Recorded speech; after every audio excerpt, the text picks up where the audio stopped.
Komatireddy Rajagopal రెడ్డితోని tweet పెడితే ఆయన tweet పెట్టిన తర్వాత అవును నేను చెప్పింది కరెక్టే కదా, మనకు మనం చెప్పుకోవద్దు అని థ్యాంక్స్ చెప్పాలా, లేకపోతే లేదు.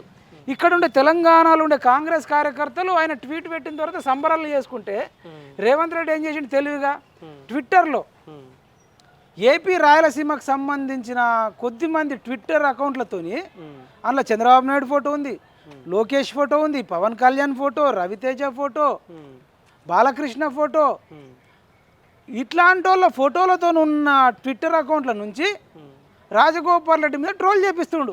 ఓకే, అంటే నువ్వు ఇక్కడ తెలంగాణలతో చెప్పి దమ్ముంటే ఒక ఎమ్మెల్యేతో చెప్పి ఒక అంటే ఎమ్మెల్యేలు ఎవరు చేయలేరంటే ఎమ్మెల్యేల మనసులో కూడా అరే ఆయన మాట్లాడిన తప్పే, మనం ఎవరు అడగకపోయినా అడిగిండని ఉంటారుగా. మంత్రులు కూడా ఎవరన్నా ఆయనకు వ్యతిరేకంగా ట్వీట్ చేసిరా? అసలు ఈయన ఏమనుకుంటుండు తప్పు అంటున్నాం. ఆయన రాజశేఖర్ రెడ్డి లెక్క పాదయాత్ర చేసి కష్టపడి తీసుకొచ్చింది ఏం కాదు, ఆయన సొంత పార్టీ కాదు, నీ పార్టీ కాదు.